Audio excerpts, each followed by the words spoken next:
Here. Mr. Cadamo. Here. Mrs. Morello. Here. Mr. O'Brien. Here. Mr. Carey. Present. And Ms. Montford. Here.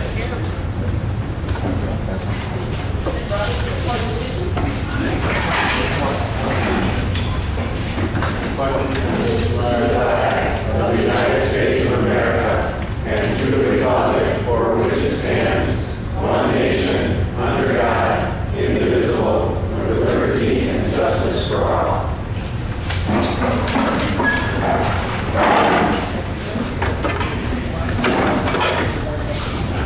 Our next now open the floor for public comment. Do we have any?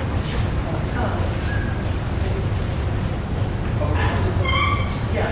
I have a question for the board. Sure. My name is Joy O'Donnell, and I'm a parent of students at Bud Park Elementary.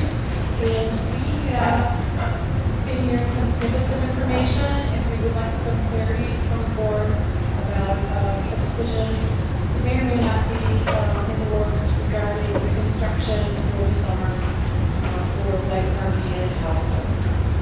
What we've heard is that there might be some concerns about moving forward with the construction, with the project in here. Okay. A little louder if you could. I'm using my voice to my best. What we've heard is that there were some concerns and possibly questions about whether or not the construction will be delayed or will it move forward on time.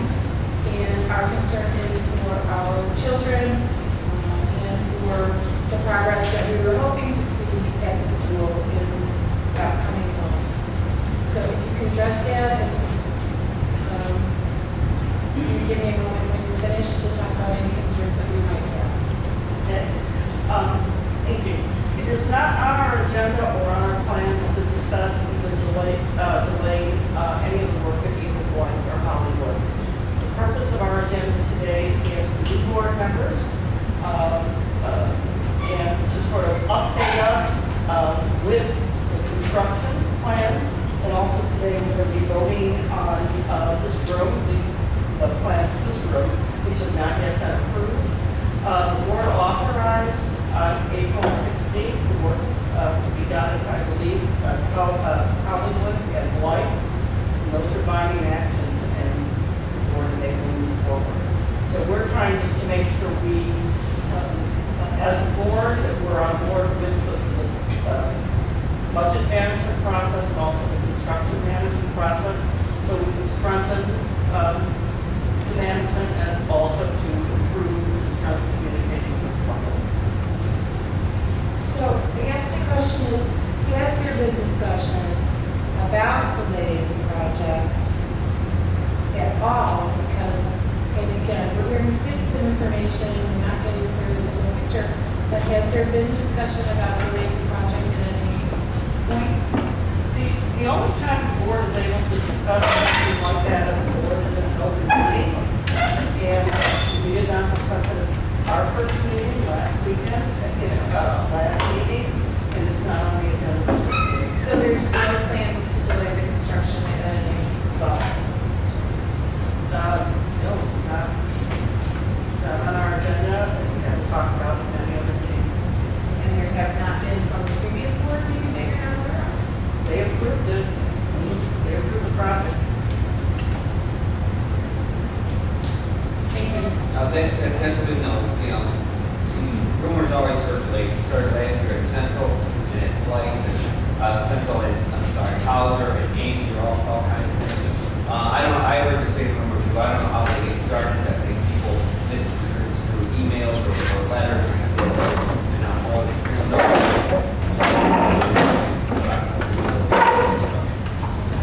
Well, the last year, I completely understand. I expected more. well, I think my logic is some reasons why I should go forward if you want to hear them. I'm happy to put it So, no, I mean, I don't know how it got started, but that you can go back, I mean, now you're probably breaking up a bid contract with the contractors. Yes, the financial failures would be incredible. Exactly. Well, they was out on this too. Yeah.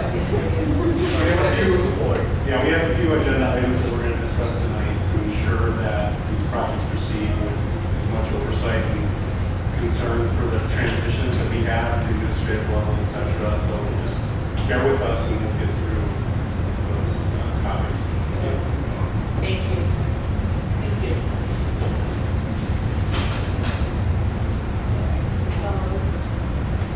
Any other comments? All right, well then we will proceed with our agenda. Today's agenda is largely discussion on capital projects funding. And also, and again, we are going to discuss engaging an owner's representative for the summer 2015 construction work so that we can strengthen construction management.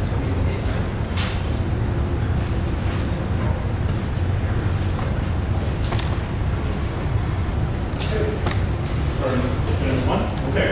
On the website, and I apologize for my text. What I'd like to do is just point out the information that's been on the website regarding capital improvement. Okay? So go to the website, right-hand side, capital improvement projects, information, all of which was actually vetted and determined by finance committees in the past to be placed on the website. So all the conversations will be coherent. The information goes all the way back to capital budget cost from this particular year. But I'd like to just play, the podcast because I think you've probably seen it a lot, but just so you can kind of see it again, we won't go through the whole thing if we're having some interesting pieces.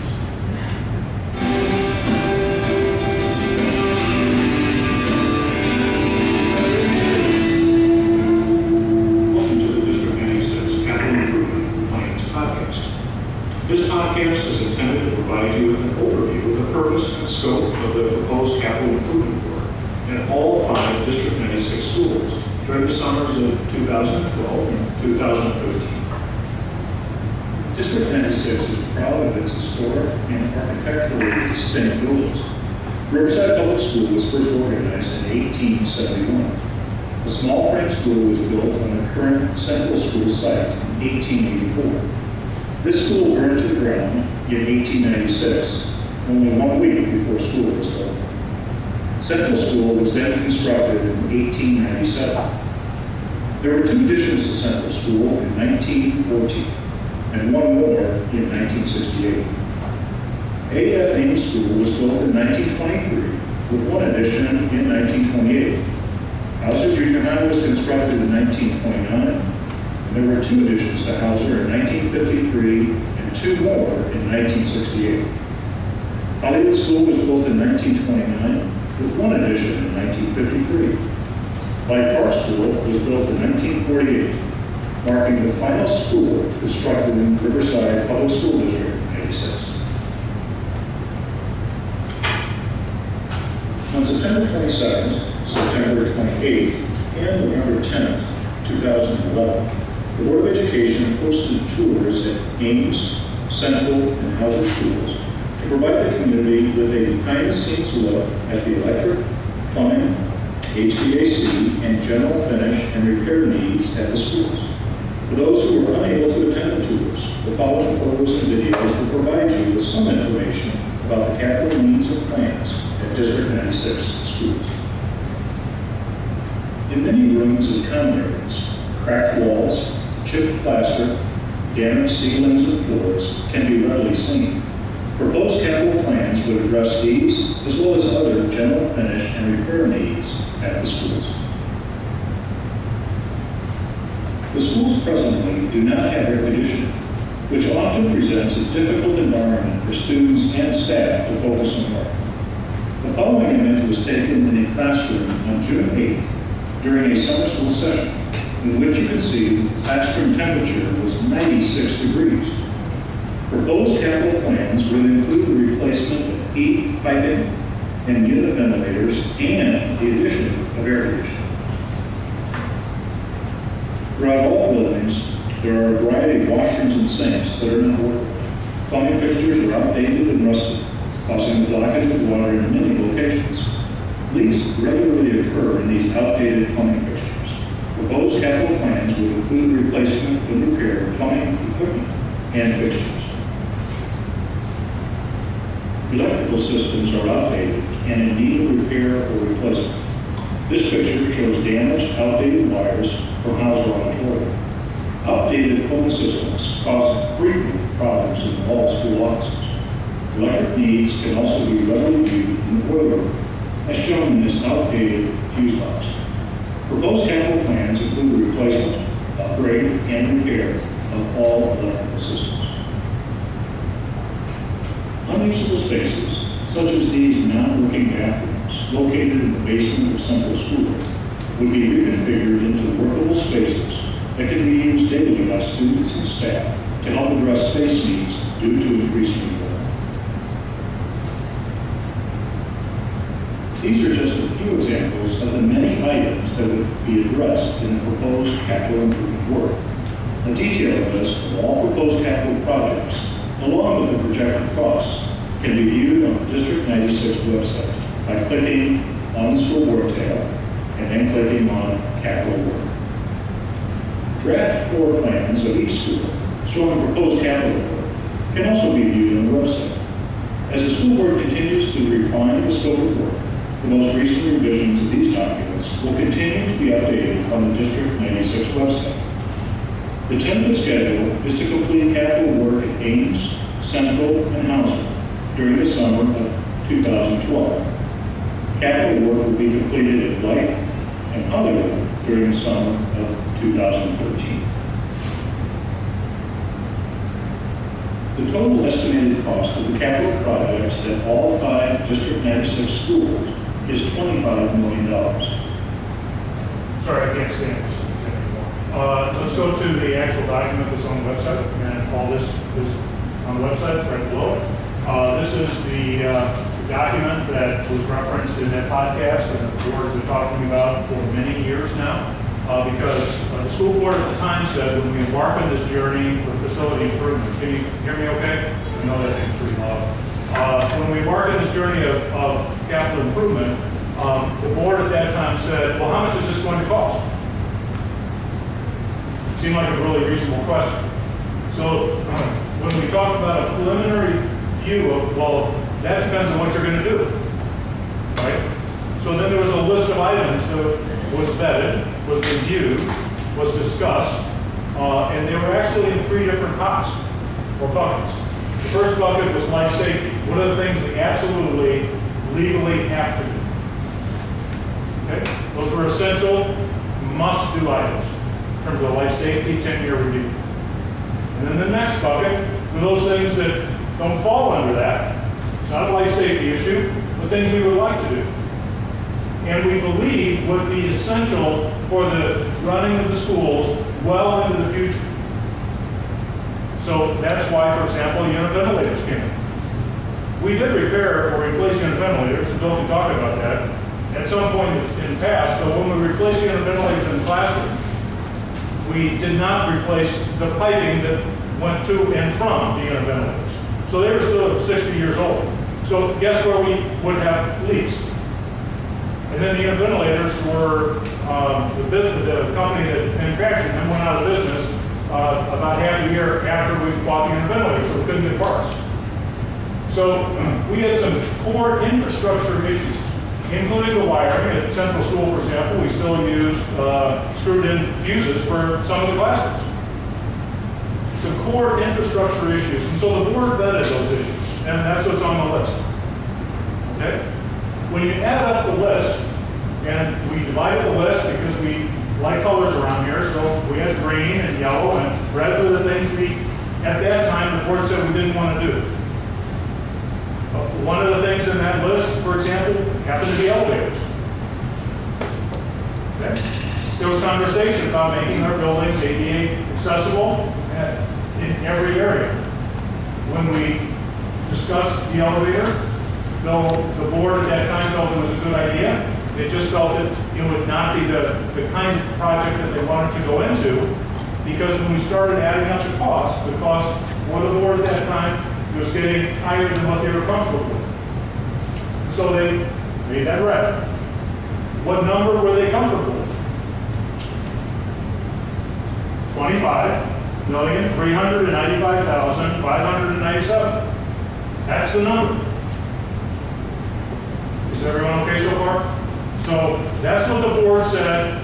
Dr. Lambert said we are not going to spend any more than that to repair our facilities well into the future. Okay? All right. So that number was a not to exceed figure. And it was not to exceed based on all the backup that's on the website and it's been on the website for years. And it was a placeholder because at that time, and the board since that time simply said we want a placeholder to say, what did we agree to in terms of overall allocation? The board after that, of course, continued to refine the scope of work.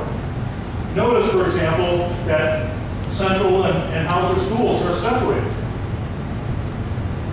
Well, is that how we did the work this past summer?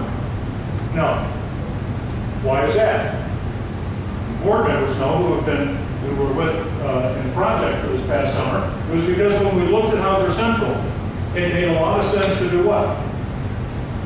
Combine the two schools and treat them as one school, as opposed to what had happened in the past. So we'd have one chiller. We would have one boiler that would set for one. We would take care of the electrical, so we didn't have electrical wires going all the way from Hauser to Central classrooms like we did before, because Central didn't have the capacity, so they had to pull wires from Hauser. We eliminated all of those issues when we said we needed to combine the buildings and look at Hauser and Central as one campus. That saved a lot of dollars for the taxpayers and for the district. Ames is up here, and as you know, because the board has approved the projects, Blythe and Hollywood are combined now. Because when we looked at bidding the project, trying to get the best possible bids for a general contractor, electrical contractor, a plumbing contractor, an HVAC mechanical contractor, the notion was, given this environment, it was better to bundle the projects so it would be more attractive, therefore more competitively bid, rather than getting smaller contractors that were trying to fit in some smaller work in their schedule. Seemed to work out really well because it came in under budget. Okay? So is everyone okay? There was an initial allocation, a not to exceed figure of $25,395,000. Notice when that date was struck. 2011. In the summer of 2011, we didn't spend a dime. If you look on this sheet, notice that the numbers are higher for Ames in 02 than they were in 01. And why is that? The footnote that's been there forever is because the pricing has increased by 4%, because construction goes up. Seems like most things go up. So there was this notion that we wanted to alert the board as they were going into the season of conversation about those 3 buildings. We ended up with 2 campuses last summer. The notion was costs are going to go up, but we understand that the board has indicated they do not want the overall dollar amount to go up. So we're still staying with a threshold, a requirement of 2011 numbers. Okay. We were happy to do that. So then the question is, when we look at whether or not we stay within those numbers, boards for this past summer received, and there was an ongoing spreadsheet, as you remember, that was simply added to so that it would be comprehensive. So we tossed out the old one, gave you the new one, which was just simply added on to for change orders, payment schedules, and everything else. It would be one spreadsheet, okay, documenting the project. And it would simply be aged, right? It would be trended up. Okay. That particular document showed the expenses for Ames and Hauser Central. Last month, the board approved bids for Hollywood and Blythe. Just so that you know, we have not spent the money for Hollywood and Blythe because the contractors aren't on site yet. Okay, so the numbers that we're showing you do not include what we call contingency, unforeseen conditions, which is 5%, which we're told is pretty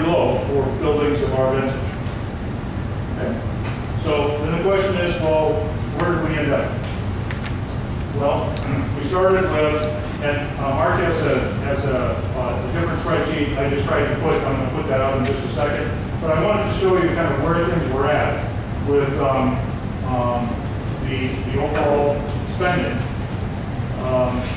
and this is as per your request, right? So please stop me if it doesn't make sense. In 2011, of course, that summer, we didn't do any work. We were still planning. In the summer of 12, we had expenditures. At Ames, we had expenditures of just over $4 million, and we had $321,000 in asbestos removal. And we'll talk about that in just a second. And then at Blythe and Hollywood, why are they up there? Board members who were on the board at the time probably will remember and could remind us. It was because we found asbestos ceiling tiles at Hollywood, and it was far less costly to remove it last year and get a jump on the construction schedule before classrooms. Get rid of the asbestos ceiling tile and the asbestos floor tile, eliminate that last summer so we can hit the ground running for the construction schedule this summer. So that's why we did spend some money. And then this repair was when you take the ceiling off, because you take the asbestos tiles off and the gridding, we probably wanted to put lights up. So we put lights up and we put ceiling grid up and we put floor tiles. Okay. Hauser Central, notice that we spent $10 million, almost $10.4 million. And this includes everything rolled up. So this is contractor expense, AE fee of 7.5%. It's all in. And then asbestos expenses of $989,000. So last year we spent almost $14.5 million in project support, and then just under $1.4 million in asbestos. Are we okay so far? Asbestos is part of the total actually. Say that again? Asbestos rolled into the 14.4. It is not. It is not. Did everyone hear the question? So those are two separate numbers. When you add those two together, you get the summer of 2012.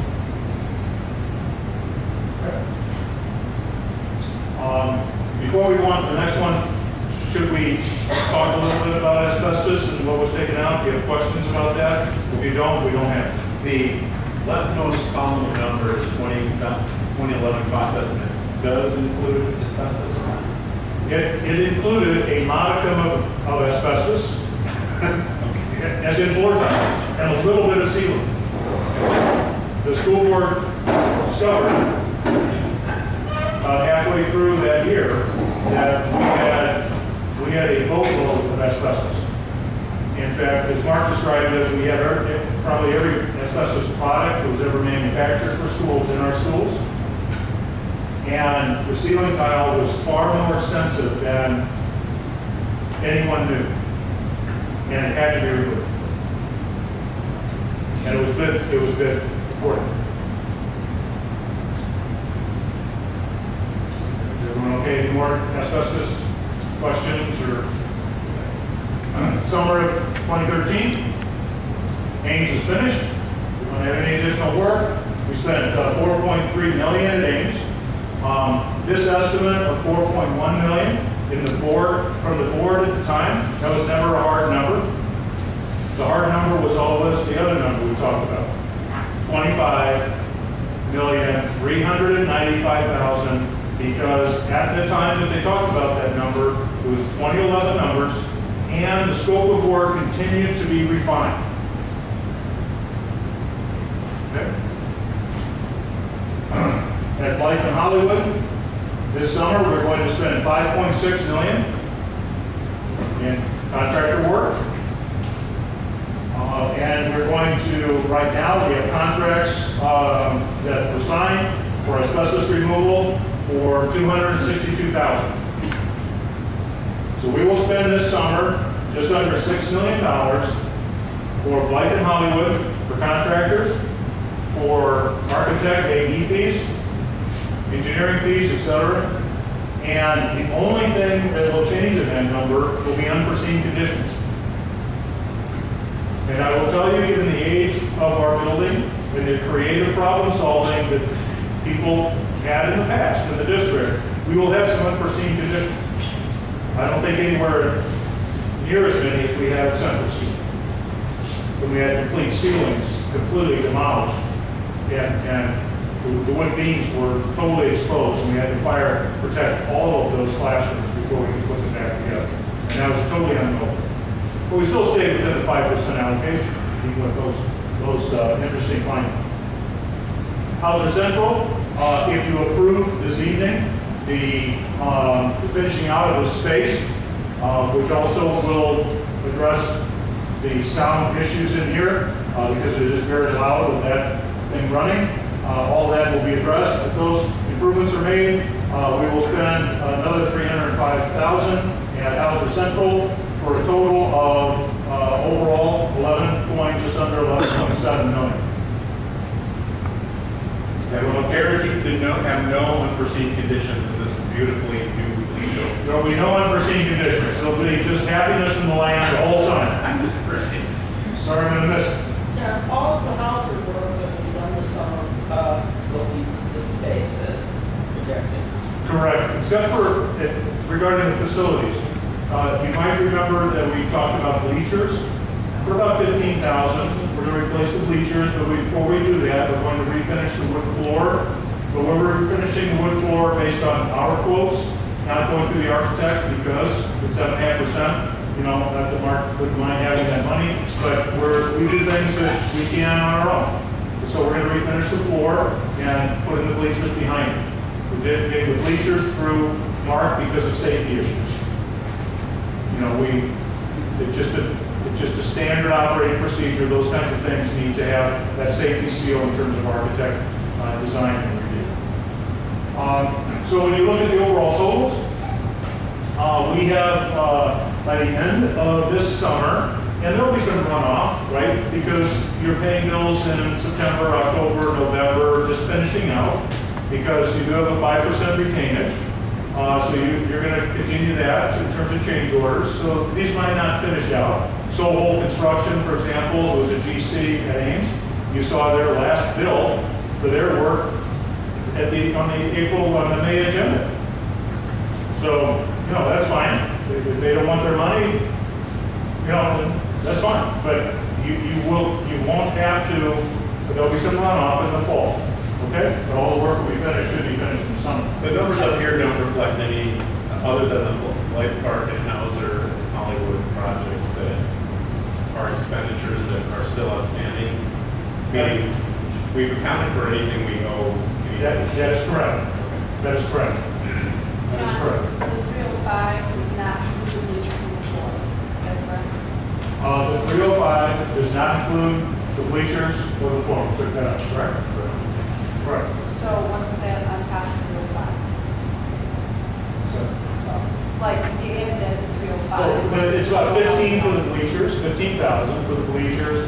And Bill, do you remember refinishing the wood floor striping? It's about 21. 21,000. Does this include the 5% contingency? Sorry? Does it include the 5% contingency bottom line, the 22 million? It does not for summer of 03. Right. It does not for summer of 03. Excuse me, the 13. It's a long day. Summer of 13, they're just actual numbers. Okay, it's committed numbers. It includes A&E, but not contingency. Correct. Okay. What about the architect commission? Is that included in these figures? Yes.